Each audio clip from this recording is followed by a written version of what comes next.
Commodore, Brigadier, ladies and gentlemen, the last time I stood on the deck of the Kanimbla was back in January, when this vessel was pre-deployed to the Gulf. At that time, none of us knew exactly what lay ahead.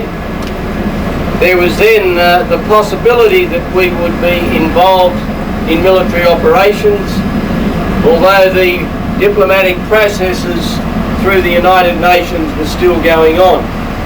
A lot has happened since then, and a lot of us would have experienced some ups and downs and some concerns. The most important thing to me, above everything else, is that you're all still here. Or if some of you aren't still here, it's not as a result of any injury or misadventure in the military operation that has occurred.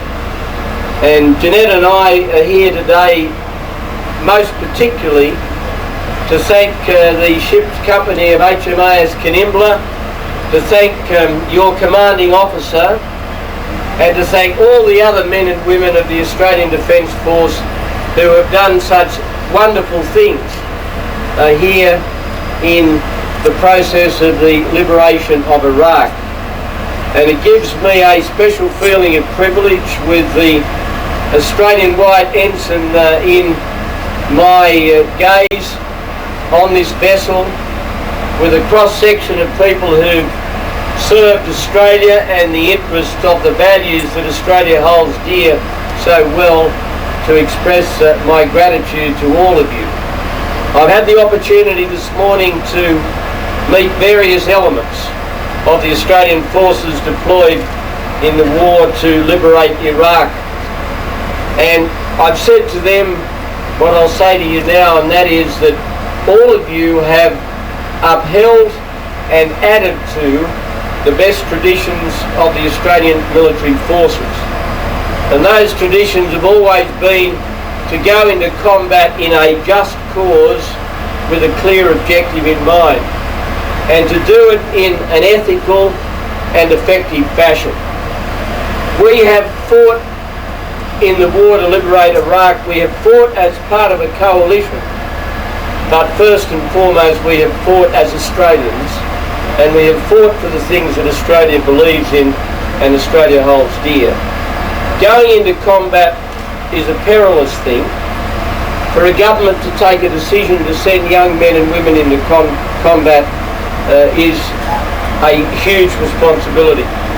But I was sustained in that decision by the knowledge that you would do your duty impeccably, you would do it with great commitment, and you would do it with enormous distinction. And I therefore, returning to the deck of HMAS Kanimbla here this afternoon, I express on behalf of your fellow Australians their pride, their admiration, their affection for the job that you have done in our name. I've had the opportunity of seeing many of your families recently at various gatherings, and I know how proud they are of the work that you have done. So, ladies and gentlemen, thank you. You have done Australia proud.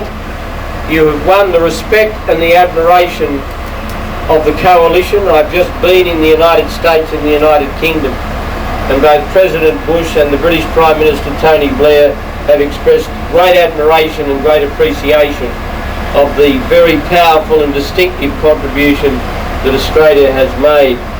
We have done it in an Australian way, according to our rules, according to our way, and according to the things that we hold very important. I thank all of you, and I invite you to join me in a cold beer. Thank you very much.